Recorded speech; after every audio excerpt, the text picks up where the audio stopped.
This program consists almost entirely of film never before seen in public.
In the silent days, Hollywood incinerators worked round the clock.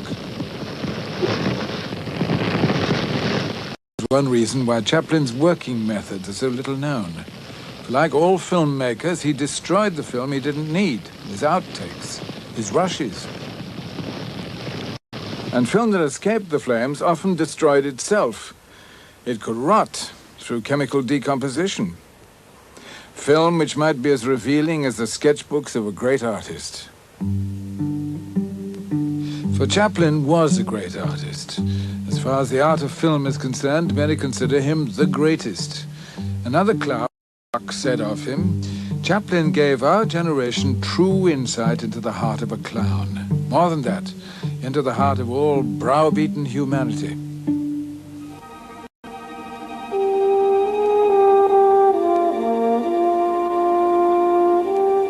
But Çaplin was very secretive about the way he worked.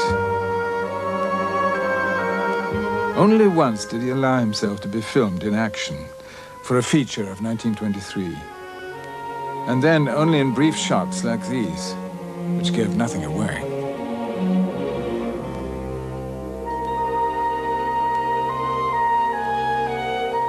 He was the silent filmmaker supreme. But he shrouded these early days in mystery to the end. Those films made under his control, he carefully preserved, his classics, which have given us all some of our most precious memories.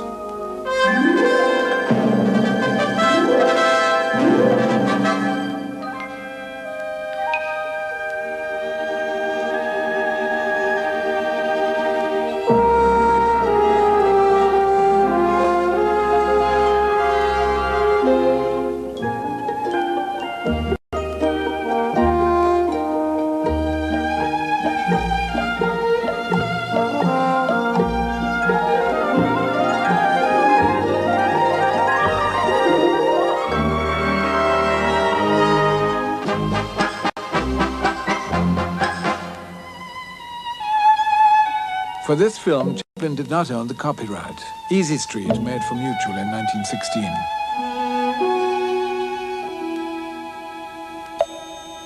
These early comedies Chaplin ignored. Many passed into other hands, copied and recopied until they were a strain to watch. This is how the original prints once looked. The photographic quality is sharp and clear, emphasizing the tragedy that so much has been lost. But by a miracle, some Chaplin outtakes have survived. Can after can of them from the period of the Mutual two-reelers. No one survives from the Mutual period, so the film in these cans must tell its own remarkable story, a kind of archaeology of the cinema. New York, 1916. Chaplin receives a bonus check from the president of the Mutual Film Corporation. His first year's salary, $670,000 plus the bonus. In return for becoming the highest paid entertainer in history, Chaplin has to produce 12 smash hit comedies. The first is The Floor Walker. Its subject, with typical Chaplin irony, is embezzlement on a grand scale.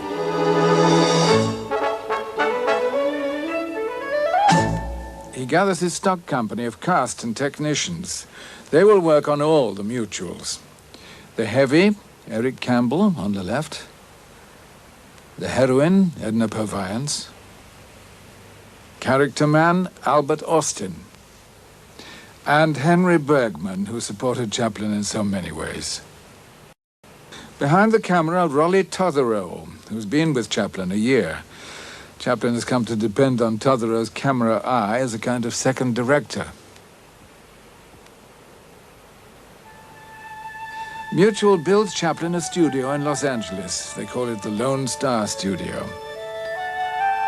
Like other studios of the time, it's open to the elements. Muslin cloth diffuses the sunlight, but fails to keep out the wind.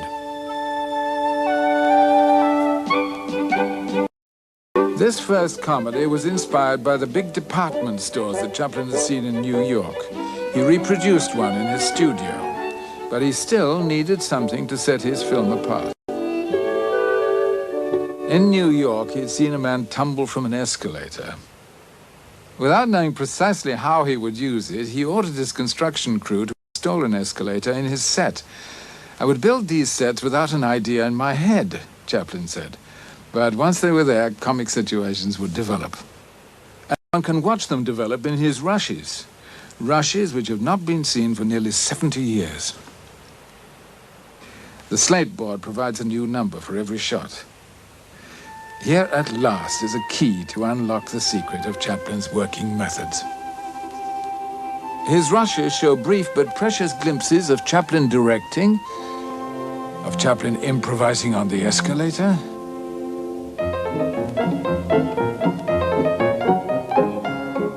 of the camera crew at work,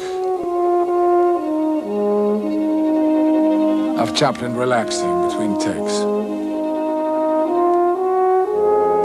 The first revelation the rushes provide is that Chaplin rehearsed on film. Here he shoots a scene on his new prop, which has only been roughly worked out.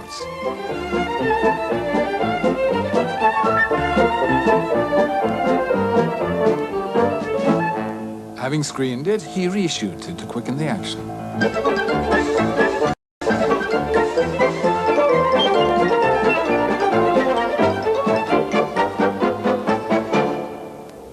In the film, the goods are going fast. The manager's going too. He's been embezzling along with the floor walker. In the ensuing mayhem, the escalator becomes the star of the film. As the great Max Sennett said, why the hell didn't we ever think of a running staircase?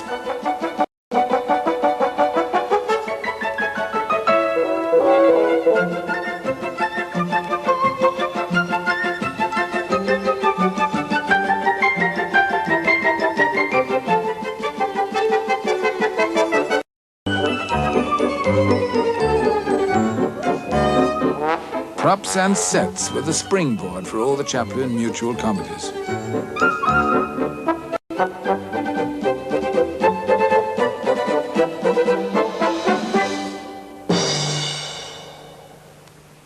Chaplin was living at the Los Angeles Athletic Club when the idea of a comedy set in a health spa occurred to him. The film would become one of his most successful, The Cure. He proved an enormous struggle. He followed his usual method, working entirely without a script. He decided his health spa should be a prosperous place. Its focal point should be a drinking fountain with pure spa water. The man who found the well, played by Loyal Underwood, should be a physical wreck. So should employees.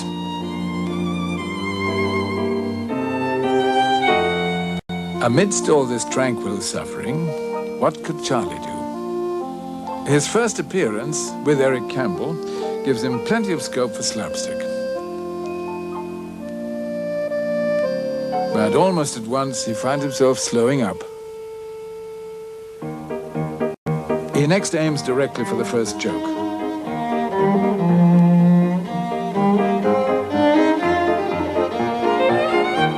And the action quickens. Chaplin is signaling 2 reels of unmotivated anarchy in his very first scene. And that is more Max Sennett style than his. When he views this scene, he quickly spots its defects and knows at once he can do better. By setting it in the lobby, he can provide some reason for the gag. He can also change his costume so it shows up better. And with Eric Campbell as the victim, there's more reason for Charlie's callous behavior and its results.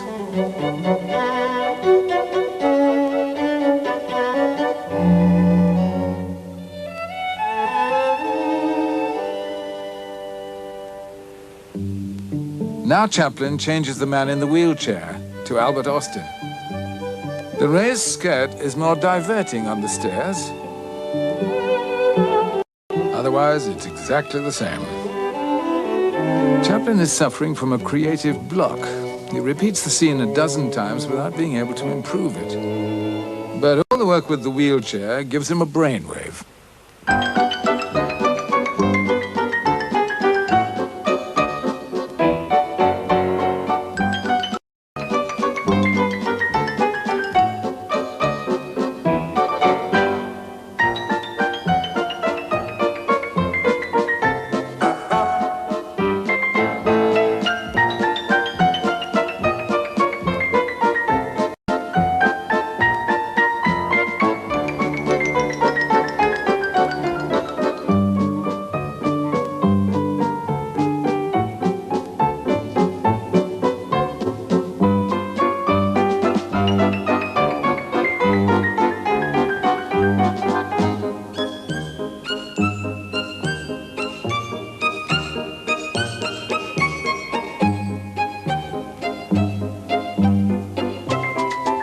Charlie on the side of authority, bringing order out of chaos, is inconsistent with his character. Chaplin brings on the manager to end the joke. He senses there's little future in the bellhop character.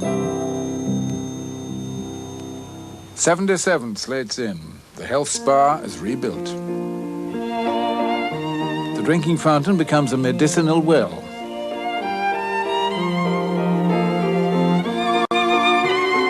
Now there is a resident drunk.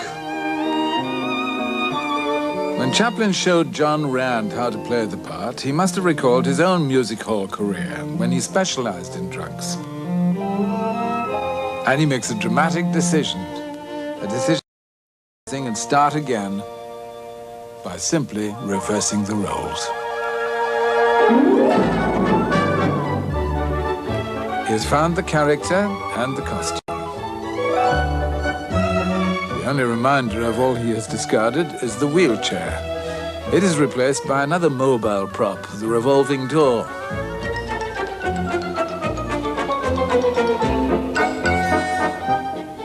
Chaplin had a lot of trouble with inanimate objects. After a dozen takes, his cane accidentally jams in the door. But in the film, he uses the mishap.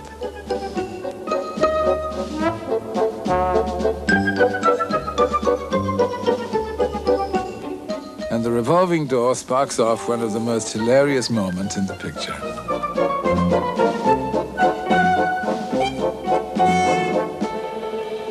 This is not Eric Campbell, but a stuntman. Chaplin has told him to stay underwater for as long as he can, waving his legs. The signal for his rescue, his legs together. Among those who rush to pull him out is Eric Campbell.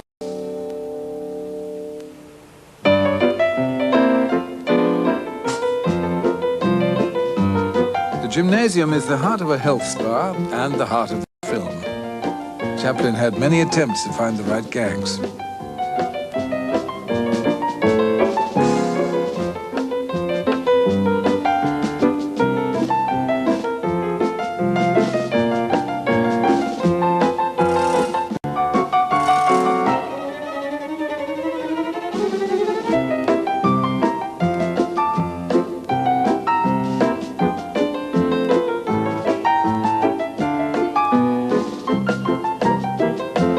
This sequence was cut from the final film, perhaps because it lacked the logic Chaplin was always searching for. He uses the contortionist to more memorable effect in the massage scene.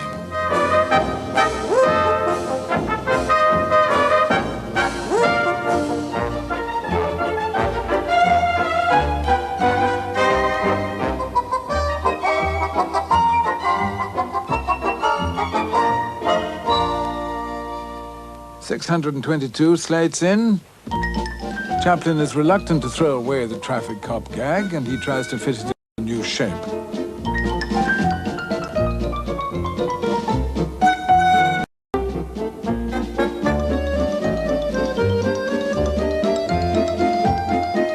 But without a uniform, there's no reason for the gag, no logic, and Chaplin discards it. This romantic interlude, with Czarli promising to take the pledge, demonstrates the perils of directing and acting in the same film. Had Chaplin been watching from the camera, he would have noticed the overhead diffusers waving in the wind and letting sunlight through to the steps behind.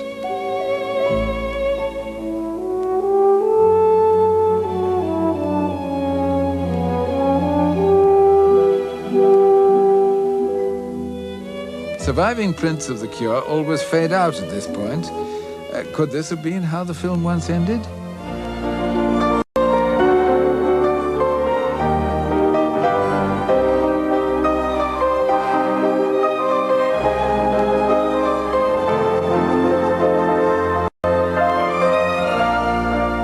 Or is Chaplin just fooling for the benefit of Edna Purviance?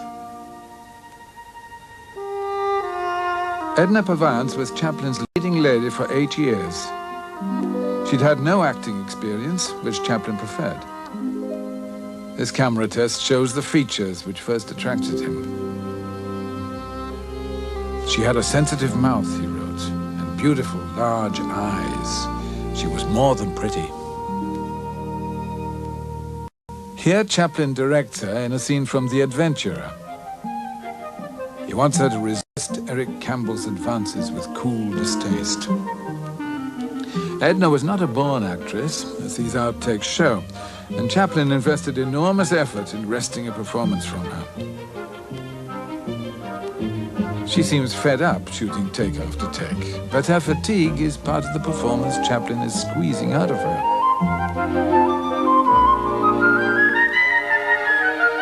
And gradually, she gives him the quality he wants. But he adjusts her position and tries again.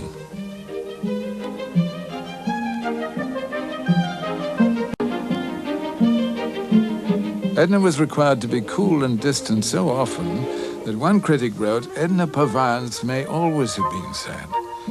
These rushes would have surprised that critic.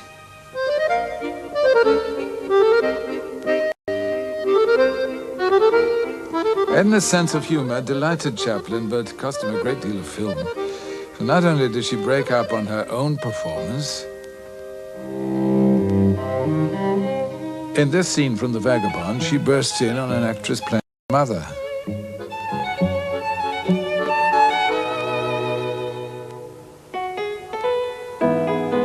In an outtake from behind the screen, Charlie coaches her as though he were a director and not just an assistant prop man. But much of their work together must have looked like this.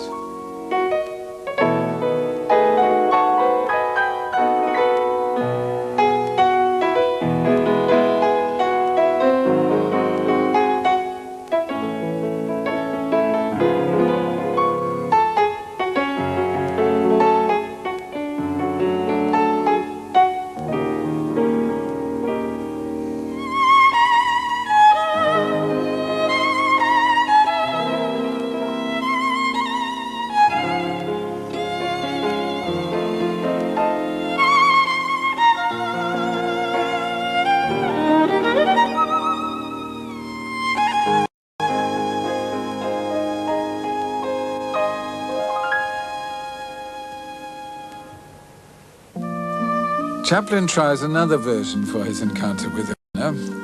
Desperate for work, she has disguised herself as a prop boy.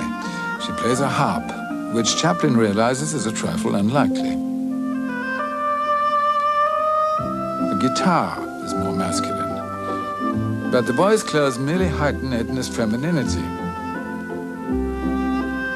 It's hardly surprising that for a while she and Çaplin had as close a relationship off-screen as on.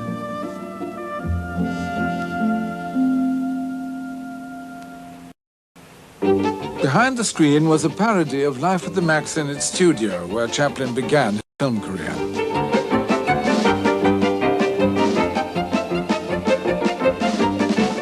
In the film, Charlie skillfully avoids all the pies, but not in the outtakes.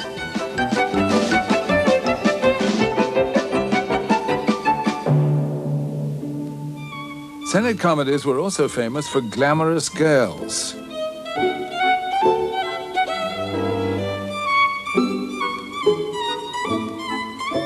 Dancing girls, bathing beauties. Çaplin parodies them all with his Dance of the Cleaning Ladies.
On the next door set, the drama director is behind schedule on his historical epic.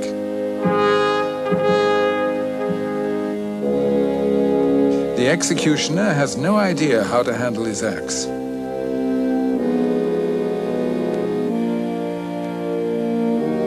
The director gives him a lesson.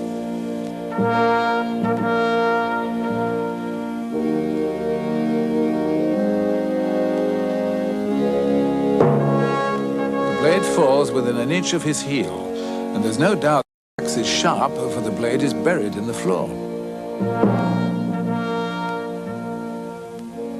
Risky to do once, Çaplin does it again and again.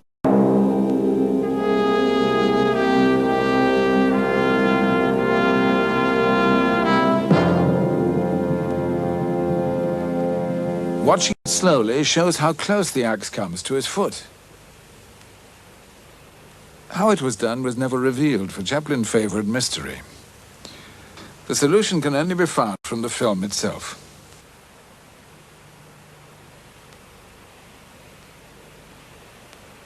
If we slow this down, it's even more baffling. He seems to kick an object on the floor, and his hat wobbles before he conjures it on his head.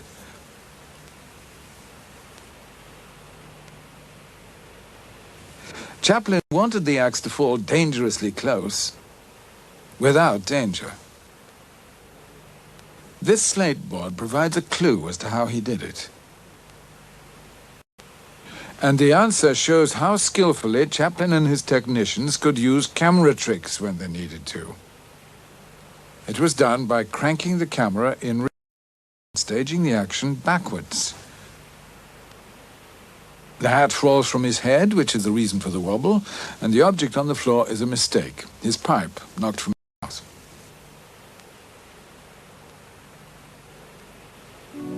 And after all this effort, the scene was cut and never shown.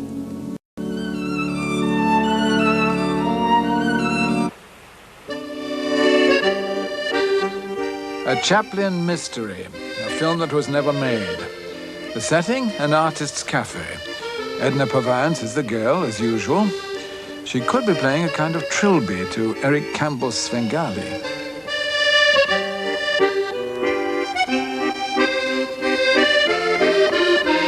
Albert Austin delivers a challenge to a duel.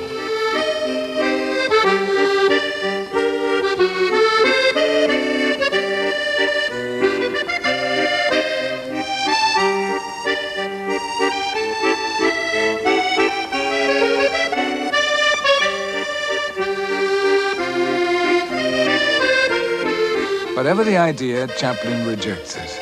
So now he starts in earnest, on slate one. Albert Austin wears the same costume. Charlie is better dressed than usual.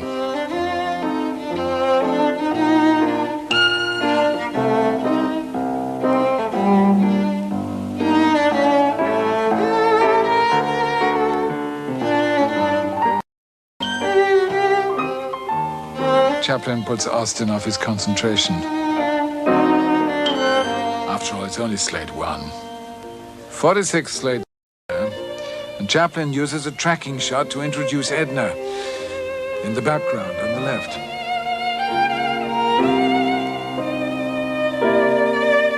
Now Edna wears a different costume and plays a different character. A lonely girl who can't afford a meal.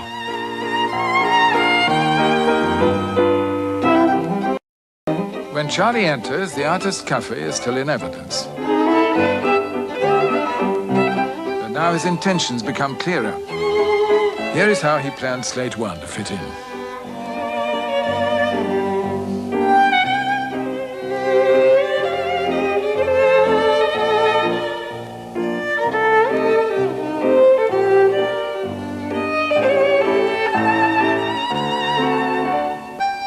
He cast Henry Bergman as a bullying waiter.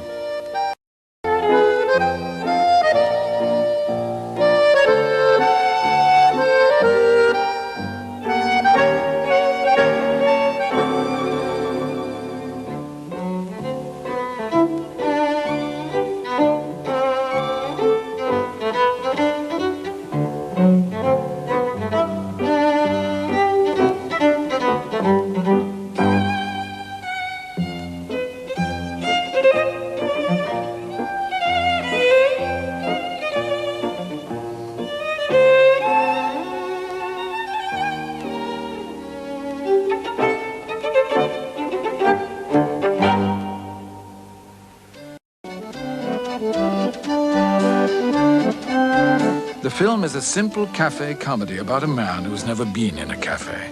That's all it is. Far.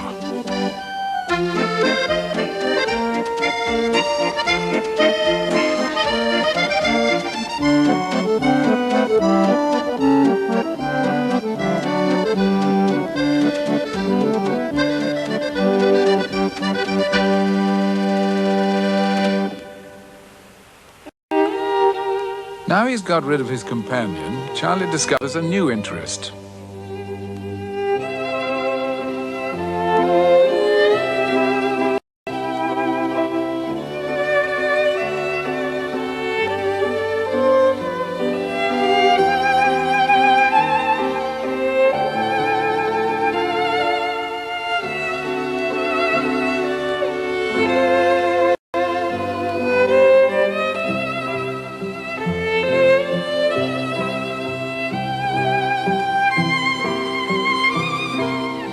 Charlie now sees the importance of table manners.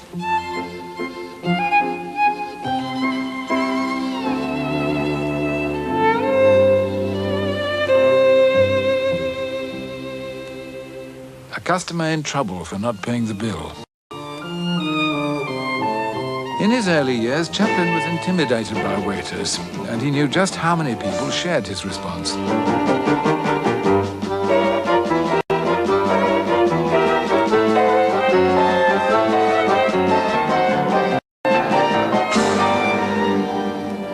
Charlie checks his own money supply.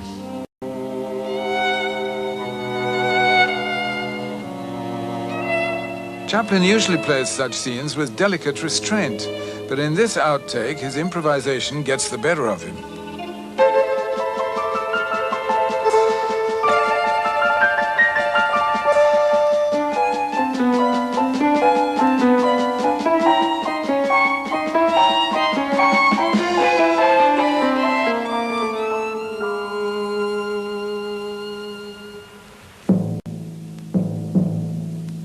Finding a coin on the floor gives Charlie the confidence to recall the waiter.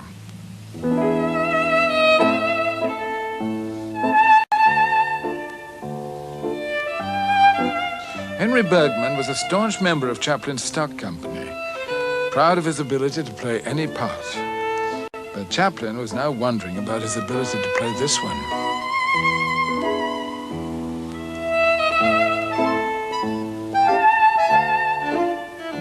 Plays the scene without that extra sense of menace so vital to the role. Chaplin is halfway through the film. He has discovered at last that he has the right approach but the wrong actor.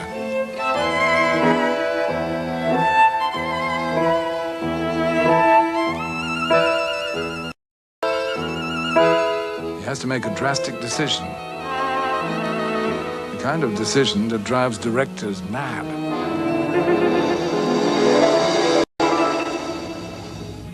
The next day, he starts all over again. He has to reshoot all the waiter scenes with Eric Campbell. Time to much greater effect.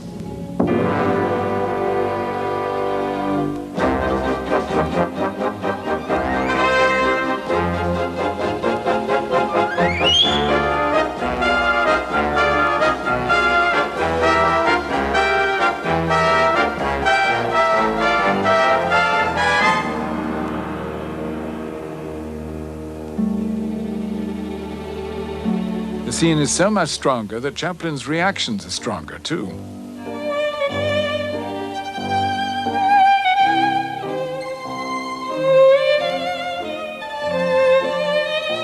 By the change of actor, Chaplin converts a mildly amusing scene into what, in its full version, is a classic sequence of film comedy.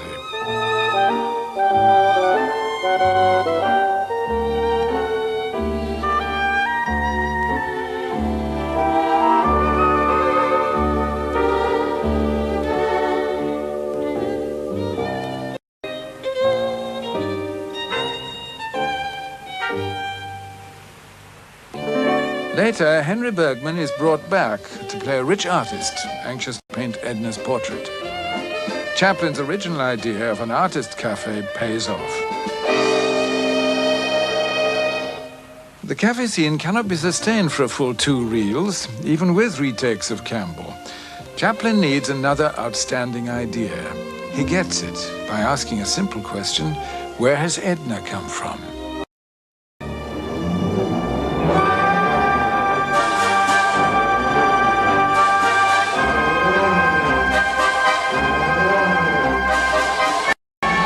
Edna and her mother are immigrants.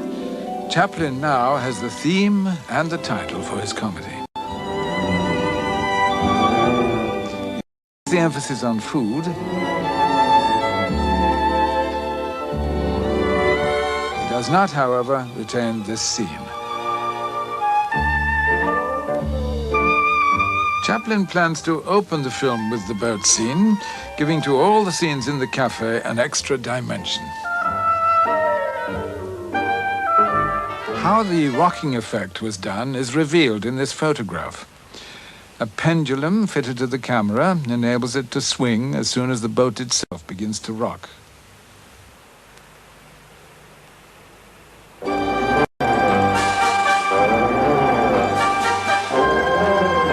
Chaplin makes even the misery of the immigrants seem comic.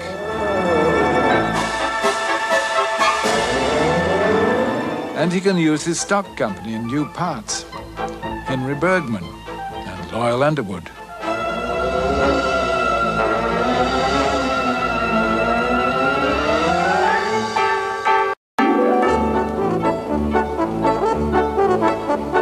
The set of the dining room is not on the boat but in the studio. The cameraman accidentally reveals that the set is on rockers.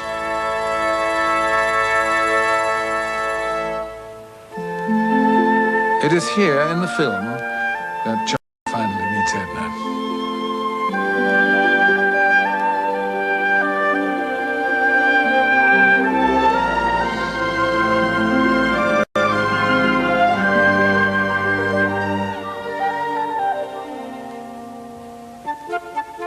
During the card game, Chaplin produces a prop he had never used before and would never use again.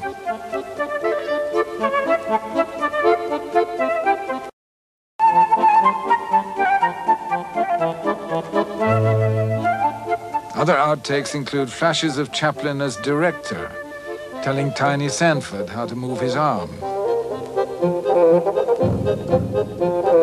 Watching an uninspired actor in growing dismay.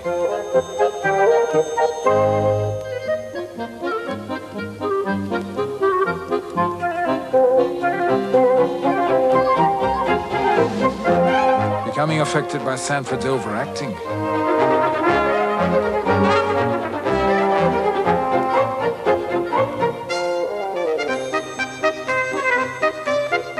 By Sanford's whistling. Or by his own method of shuffling in which he doesn't move a single card.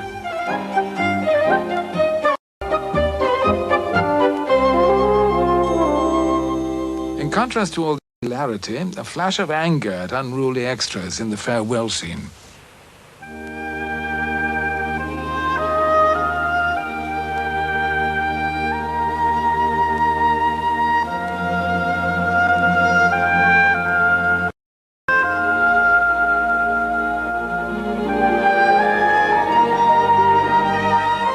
Near the end of the filming, Chaplin ties up the loose ends. A coin now becomes the link between the boat and the cafe. After 745 slates, he has to reshoot his meeting with Edna, for now they know each other.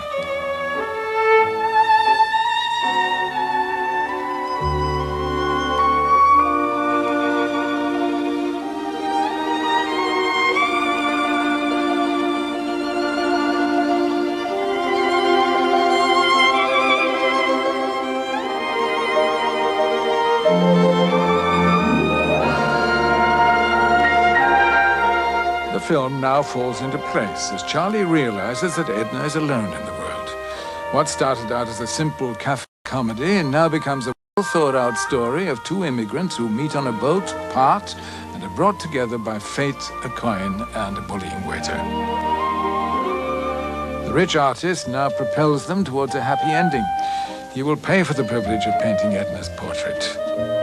And Chaplin wraps up the story with this charming scene.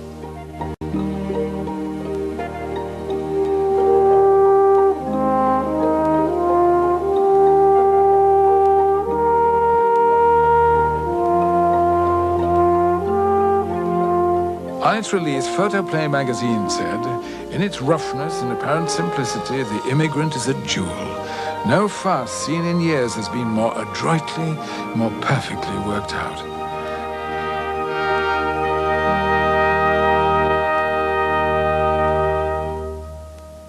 To make sure that everything was perfectly worked out, Chaplin surrounded himself with vaudevillains like John Rand, who knew comedy inside out.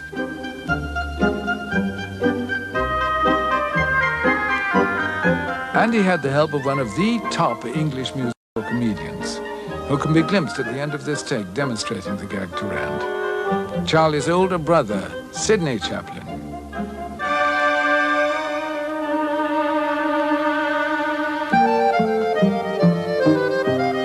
Sidney, on the right, had been the more famous comic in England, but he took work less seriously than his brother, which perhaps accounts for this piece of film, the kind of fun in front of the camera Charlie seldom indulged in.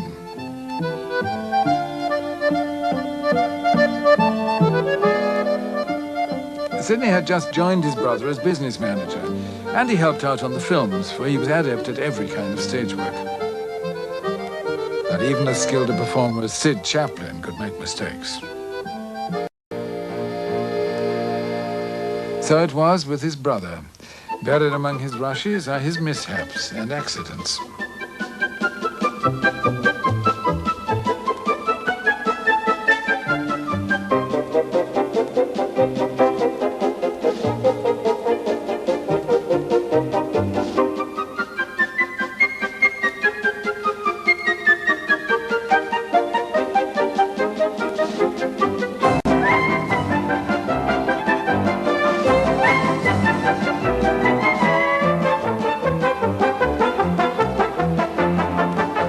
The sheer physical strain of turning out a film a month was enormous, even though Chaplin was so young.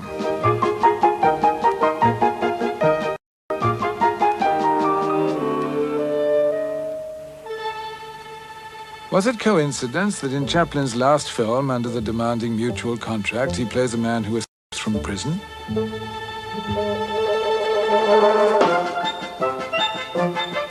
The Adventurer was a film of speed and vitality, which began and ended with a chase.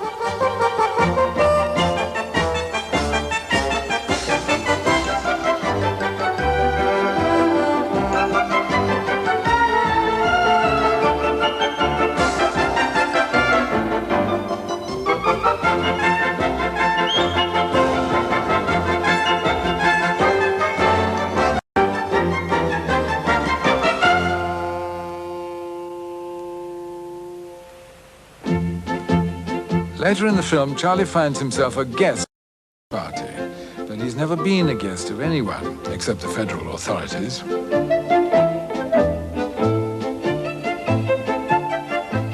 Chaplin often started a scene with only the beginning worked out, hoping to be inspired en route. He usually was.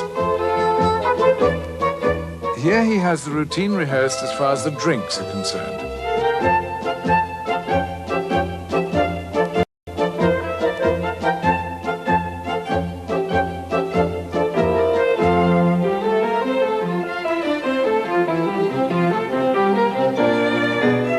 Now he begins to improvise.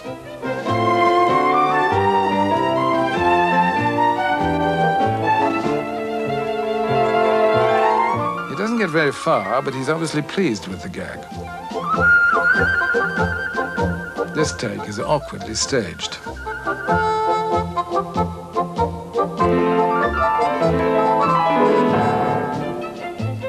However, it gives him a bright idea. He should now meet someone. Who?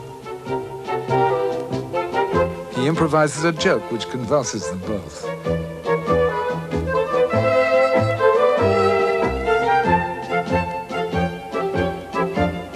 Now everything falls into place.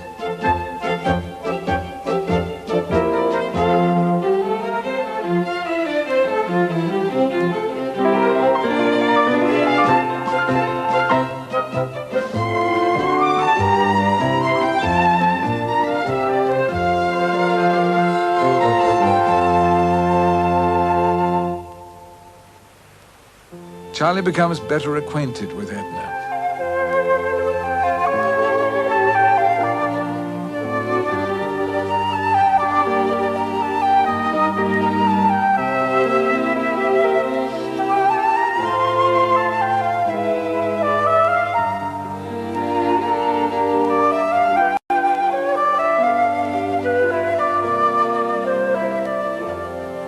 This charming scene does not appear in the film. Chaplin has worked his way into a major difficulty. He had started a sequence with a Spanish dancer.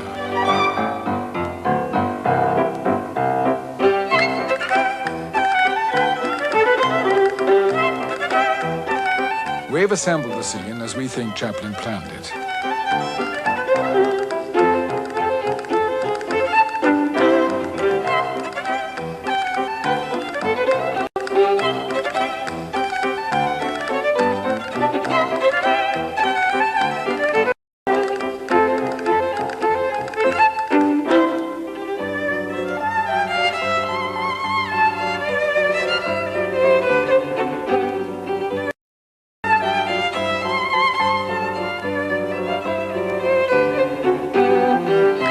Having set up the Spanish dancer, Chaplin has to make something out of it.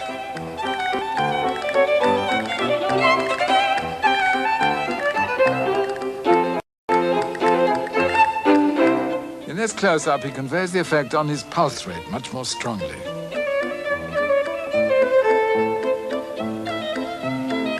But he has given himself a problem by flirting with two women in one scene. 30 slates later, he is still stubbornly trying to conjure comedy from an unpromising situation.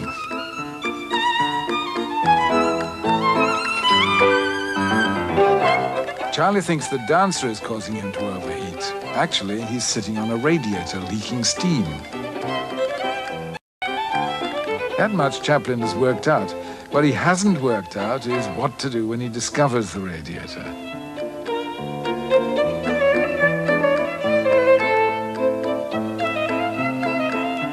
The scene ends with a spontaneous but unrehearsed move, untypically clumsy, and much of it missed by the cameraman. Another 30 slates, and Chaplin is still in a corner of his own devising. But he has condensed the scene and made the discovery more convincing. The steam is now painfully realistic. The scene leads neatly into the next. But each solution leads to another problem. Now he has to find a logical start to the radiator scene, which he shoots at the end.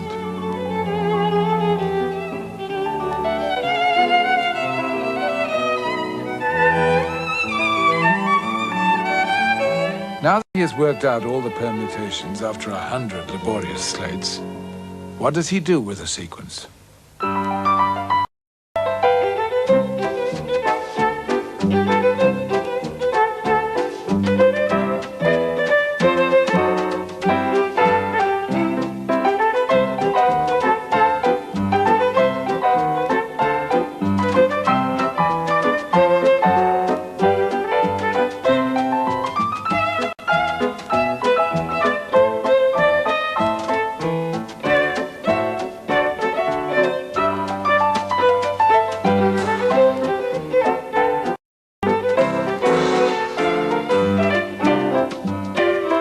That's all there is to it. No Spanish dancer, no radiator, just a hint of the dance.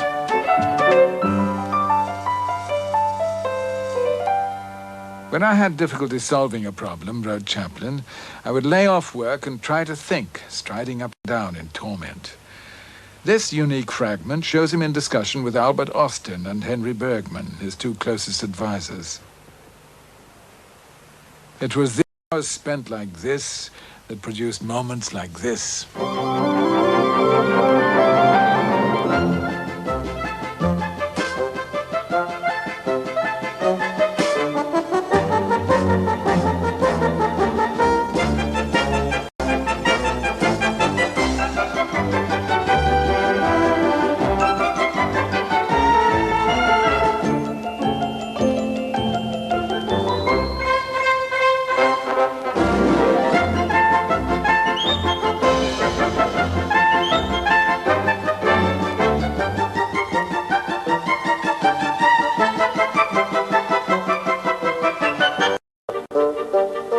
Chaplin made 12 outstanding comedies for Mutual in a mere 16 months.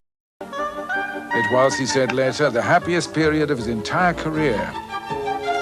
But he was not entirely happy with the films. Must every comedy end with a chase, he asked?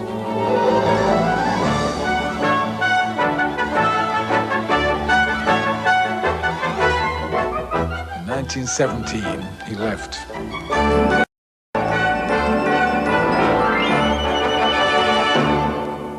He joined First National, built his own studio, and at last achieved the independence he had aimed for. Now he planned to concentrate on quality rather than quantity. He would be the boss. He would produce great films. And those who worked with him describe how in the next episode.